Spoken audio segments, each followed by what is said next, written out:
नाजरीन, ये किसी साइंस फिक्शन फिल्म का ख्याल लगता है कि एक बहुत बड़ा शमसी तवानाई का स्टेशन खला में तैरते हुए ज़मीन को बहुत ज़्यादा मिकदार में तवानाई मुहैया करे। बहुत अरसा कबल इस तस्वुर को सबसे पहले एक रूसी साइंसदान ने सन 1920 में पेश किया था। ताहम अब एक सदी बाद साइंसदान इस तस्वुर को हकीकत का रूप देने के लिए बाकायदा कोशिश कर रहे हैं। यूरोपियन स्पेस एजेंसी को अब इसकी अफादियत का एहसास हुआ है और अब वो इस मंसूबे को फंड करने का सोच रहे हैं। साइंसदानों की पेशगोई है कि इस मंसूबे से खला से जो पहली सनती सतह पर तवानाई हासिल होगी वो एक ताकतवर तवानाई की शुआ की सूरत में होगी।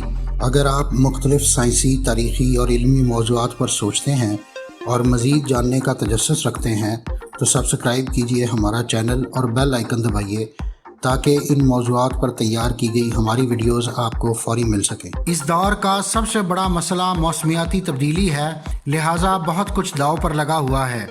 दुनिया भर में बढ़ते दर्जा हरारत से लेकर मौसमों में तब्दीली पहले ही महसूस की जा रही है। इस मसले पर काबू पाने के लिए हमें तवानाई पैदा करने और इसको इस्तेमाल करने के तरीक़ाकार को सख्ती से तब्दील करने की ज़रूरत है। हालिया बरसों में काबिल तजदीद तवानाई की टेक्नोलॉजी ने बेहतर कारकर्दगी और कम लागत के साथ हैरान कुन तरक्की की है, लेकिन उनके इस्तेमाल में एक रुकावट ये है कि वो मुस्तकिल तवानाई फराहम नहीं करते। हवा या शमसी तवानाई से पैदा होने वाली बिजली का मसला ये है कि ये तब हासिल होती है जब हवा चल रही हो या सूरज चमक रहा हो, लेकिन हमें रोज़ाना 24 घंटे बिजली की ज़रूरत है। इसलिए काबिल तजदीद तवानाई के ज़राए के मौसर इस्तेमाल से पहले बड़े पैमाने पर तवानाई ज़ख़ीरा करने के एक तरीक़ाकार की ज़रूरत है। मगर इस मसले का एक मुमकिना हल ये है कि हम खला में शमसी तवानाई पैदा करें। इसके और भी बहुत से फ़ायदे हैं, जैसा कि खला में कायम एक शमसी तवानाई पैदा करने का स्टेशन 24 घंटे सूरज से तवानाई हासिल कर सकता है। ज़मीन का कुर्रा हवाई भी सूरज की रोशनी जज्ब और ख़ारिज करता है। इस तरह ज़मीन के कुर्रा हवाई के ऊपर मौजूद शमसी स्टेशन को सूरज की रोशनी ज़्यादा मुयस्सर होगी और वह ज़्यादा तवानाई पैदा करेगा। लेकिन इसमें सबसे बड़ा चैलेंज ये है कि खला में इतने बड़े ढांचों को कैसे भेजा और फिर जोड़ा जाए।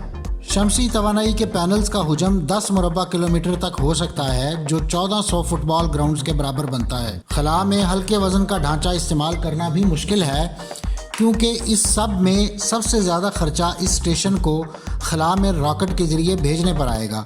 इस सिलसिले में एक मुजवज़ा हल ये दिया गया है कि छोटे छोटे सेटेलाइट्स का एक झुंड तैयार किया जाए, जिन्हें खला में एक साथ यकजा करके एक बड़ा शमसी स्टेशन या तवानाई पैदा करने वाले जनरेटर की शक्ल दी जाए। सन 2017 में कैलिफोर्निया इंस्टीट्यूट ऑफ टेक्नोलॉजी के रिसर्चर्स ने मॉड्यूलर पावर स्टेशन के लिए डिज़ाइन का खाका पेश किया, जिसमें हज़ारों इंतहाई हल्के शमसी सेल शामिल थे। उन्होंने 280 ग्राम वजनी प्रोटोटाइप सेल की भी नुमाइश की थी, जो सिर्फ 1 मुरबा मीटर हुजम का था। हाल ही में मैन्युफैक्चरिंग शोबे में होने वाली 3D प्रिंटिंग जैसी पेशरफ्त की भी खला में इस्तेमाल और अफादियत के बारे में तहकीकात की जा रही है। यूनिवर्सिटी ऑफ लिवरपूल में वजन में हल्के शमसी पैनल की तैयारी की कोशिश की जा रही है। ये शमसी प्लेटें तय हो जाने वाली, वजन में हल्की और बहुत ज़्यादा रोशनी मुनक्कस करने के साथ साथ सूरज की ताबकारी के दबाव को बर्दाश्त कर सकेंगी, लिहाजा इन्हें खलाई जहाज़ को चलाने के लिए भी इस्तेमाल किया जा सकेगा। मगर इन शमसी सेल्स का असल मकसद यही है कि बड़े और मुकम्मल तौर पर सोलर एनर्जी से चलने वाले स्टेशन तैयार किए जा सकें, और इस सिलसिले में मज़ीद तहकीक से खला में बिजली या तवानाई पैदा करने वाले स्टेशन बनाने में मदद मिलेगी। दर हकीकत ये मुमकिन हो सकता है कि एक दिन बैनुल अक़वामी खलाई स्टेशन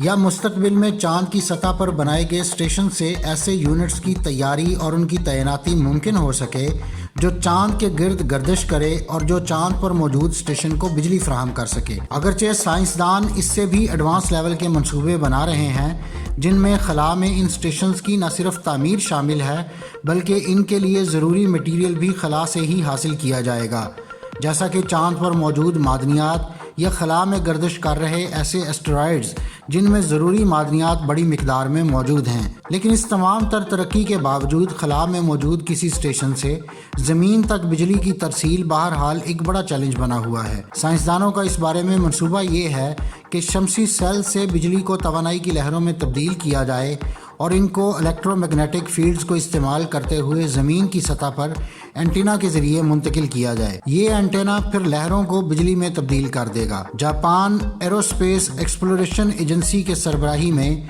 रिसर्चर्स पहले ही डिज़ाइन तैयार कर चुके हैं और इसके हवाले से इब्तदाई तजर्बात भी किए जा चुके हैं। ताहम अभी भी इस हवाले से बहुत काम करना बाकी है, लेकिन मकसद ये है कि आने वाले अशरों में खला में सोलर पावर स्टेशन एक हकीकत बन सकें। चीन में साइंसदानों ने एक ऐसा निज़ाम तैयार किया है जिसका नाम ओमेगा है और वो इसे सन 2050 तक काबिल इस्तेमाल बनाने का इरादा रखते हैं। ये निज़ाम खलाई स्टेशन से ज़मीन पर 2 गीगावाट बिजली मुंतकिल करने की सलाहियत रखता होगा। इस मिकदार में ज़मीन पर सोलर पैनल्स के ज़रिए से बिजली बनाने के लिए आपको 60 लाख सोलर पैनल्स दरकार होंगे। दुनिया भर में साइंसदान अपना वक्त और काविशें खला में बिजली घर बनाने की कोशिशों में सर्फ कर रहे हैं और उम्मीद है कि इस मंसूबे में कामयाबी से न सिर्फ ज़मीन वासियों की बिजली की ज़रूरियात पूरी होंगी, बल्कि ज़मीन पर तवानाई के हसूल के लिए जलाए जाने वाले ईंधन में भी खातिर खा कमी आएगी, जिससे ज़मीन की आबो हवा मज़ीद साफ़ होगी और मौसमियाती तब्दीलियों से लड़ने में भी मदद मिलेगी।